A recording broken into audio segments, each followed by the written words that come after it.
Hi friends, அனைவருக்கும் இனிய காலை வணக்கம். இன்னைக்கு எங்கள் ஊரில் எக்ஸிபிஷனுங்க. இந்த காதில் அப்படியே அந்த செய்தி வந்த உடனே அப்புறம் ஹஸ்பண்டையும் குழந்தைய கூட்டுட்டு கண்டிப்பாக நாங்கள் போய் ஆகணும்னு சொல்லிட்டு ஒரு சட்டம் பேசிட்டு அப்படி போயிட்டு அப்படியே கார் பார்க்கிங் எல்லாம் விட்டுட்டு வெளியே வந்து பார்த்தா ரெண்டு அப்படியே யானைங்களை எங்களை கம்பீரமாக வரவேற்ற மாதிரியே இருந்துச்சு. உள்ளே போனால் அப்படியே ஒரு பேலஸ் மாதிரி அப்படியே அந்த ஸ்ட்ரக்சர் எல்லாம் செம்மையாக இருந்தது. அப்புறம் கார் பார்க்கிங்க்கு பின்னாடியே ஒரு வாட்டர் ஃபவுண்டன்ஸ் அழகாக அப்படியே தண்ணியெல்லாம் ஊற்றி செம்மையாக இருந்தது. பார்க்கறதுக்கே சூப்பராக இருந்துச்சு. அதுக்கப்புறம் உள்ள அப்படியே நடந்து போனால் எங்களுக்கு முன்னாடியே அவ்வளோ கூட்டம். நான் சுத்தமாக எதிர்பார்க்கவே இல்லை இவ்வளோ பேர் வருவாங்கன்னுட்டு. நமக்கு முன்னாடியே அப்புறம் அங்கே சேர் எல்லாம் மகாராஜா சேர்ஸ் எல்லாம் இருந்துச்சு. அதில் உட்காந்து பார்த்துட்டு நான் தான் ராஜா அப்படின்னு எல்லாம் எங்கள் ஹஸ்பண்ட் சொன்னார். ஆமாம் நீ வீட்டுக்கு மட்டும்தான் ராஜா அப்படின்ற மாதிரி நானும் ஒரு டைலாக் அடித்தேன். அதுக்கப்புறம் உள்ளே போயிட்டு அப்படியே எல்லாம் பயங்கரமாக இருந்துச்சுங்க.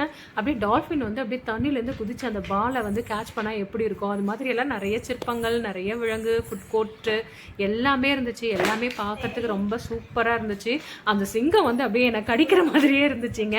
ஆனால் கடிக்கலாம் இல்லை, அது சும்மா ஒரு மாதிரி விலங்கு மாதிரி ஸ்ட்ரக்சர் மட்டும்தான் இருந்துச்சு. ஆனால் ரொம்ப சூப்பராக இருந்துச்சு. புலி, அதுக்கப்புறம் குரங்கு வந்து ஷெல்ஃபி பண்ணால் எப்படி இருக்குமோ அது மாதிரி இருந்துச்சு.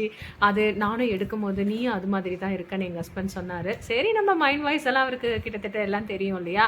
அதுக்கப்புறம் எல்லாம் உள்ளே போயிட்டு எங்கடா இந்த அப்பளமெல்லாம் கிடைக்குமான்ட்டு அப்படியே அந்த கண்ணெல்லாம் சுற்றி சுற்றி பார்த்துட்டு இருந்துச்சு. ஆனால் திருப்பி அதே தான் போட்டுட்டு இருந்தாங்க. சரி, ஓகே. அதுக்கப்புறம் பார்த்துட்டு அப்படியே வெளியே போகலாம் அப்படின்னு சொல்லிட்டு வெளியே போனோம். அதுக்கப்புறம் தம்பி தான், இல்லை மம்மி இதெல்லாம் நான் ஒரு முறை பார்த்துட்டு வருவேன் அப்படின்னு சொல்லிட்டு மறுபடியும் சுற்றி பார்த்துட்டு இருந்தான்.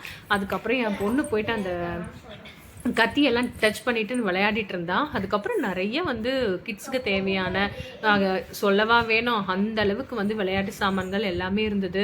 அதுக்கப்புறம் அந்த ராட்சச ரங்கராட்டன் பார்த்த உடனே பயமாயிடுச்சு. இருந்தாலும் நாங்கள் ஒரு ரவுண்டு போனோம். அதுக்கப்புறம் இந்த தண்ணியை பார்த்த உடனே பசங்க விடுவாங்களா, எனக்கு முடியவே முடியாது, ஒரு ரைடு போயே ஆகணும்னு சொல்லிட்டு தம்பி பாப்பா ரைட் பண்ணாங்க. ரொம்ப ஹாப்பியாக இருந்தாங்க. அதுக்கப்புறம் சுற்றி பார்த்தா அந்த ரங்கராட்டனை மாதிரியும் ட்ரெயின் மாதிரியும் அதே தாங்க இருந்தது. ஆனால் என்ன பண்ணுறது, போனால் கண்டிப்பாக காசு நிறைய இருக்கணுங்க கையில், இல்லைன்னா வந்து சொல்லிக்க முடியாத அளவுக்கு வந்து நமக்கு செலவாயிடும். அதுக்கப்புறம் அந்த பெரிய ரங்கராட்டனமோ அதுக்கப்புறம் அது என்னென்னன்றதே எனக்கு சொல்லவே தெரியல.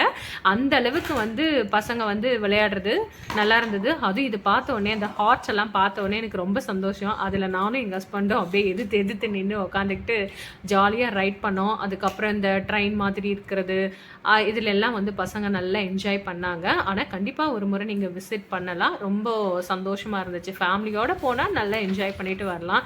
ஏன்னா இப்போ வந்து சம்மர் சீசன் தானே, இது மாதிரியெல்லாம் போனால் தான் அவங்களும் எவ்வளோ நேரம் தான் வீட்லேயே இருப்பாங்க. நமக்கே ஒரு மாதிரி இருக்கும்போது பசங்களுக்கு இல்லாமல் இருக்குமா. அதுக்கப்புறம் இந்த பைக் ரைடர் பார்த்தா மம்மி கண்டிப்பாக அதில் போயே ஆகணும்னா, சரி வாடா இவ்வளோ தூரம் வந்துட்டோம், இதையும் நம்ம போய் பார்க்கலாம் அப்படின்னு சொல்லிட்டு ஏறி விளையாட வச்சுட்டோம். அதுக்கப்புறம் சுற்றி பார்த்தா எல்லாம் இந்த ட்ரெயின் மாதிரியும் ஆட்டோ மாதிரியும் எல்லாம் சூப்பராக இருந்தது. எல்லாமே நல்லா என்ஜாய் பண்ணுற மாதிரி இருந்தது. அதுக்கப்புறம் இந்த நம்ம சினிமாவில் எல்லாம் பார்ப்போம் இல்லையா, அந்த ஆடு மாடு மாதிரி இருக்கிற மாதிரி எல்லாம் மேலே குதிச்சு விளையாடுற மாதிரி எல்லாம் இருந்துச்சு. அதுக்கப்புறம் குட்டி குழந்தைங்க ஒரு 3 வயசு 4 வயசு இருக்கிற மாதிரியும் விளையாடுற மாதிரியும் இருந்துச்சு. மேக்ஸிமம் நாங்கள் எல்லாத்தையுமே நாங்கள் ட்ரை பண்ணி பார்த்துட்டோம். ரொம்ப ஹாப்பியாக இருந்துச்சுங்க. அதுக்கப்புறம் வந்து அப்படியே ஒரு முறை சும்மா விசிட் பண்ணோம் என்னென்ன இருக்குது அப்படின்ட்டு. எல்லாம் பார்த்துட்டு ஃபேமிலியாக போயிட்டு நல்லா என்ஜாய் பண்ணுங்கள். கண்டிப்பாக உங்கள் ஊர்லேயும் இது மாதிரி போட்டிருந்தா கண்டிப்பாக நீங்களும் என்ஜாய் பண்ணுங்கள். Thank you friends. Thanks for watching. Please subscribe my YouTube channel.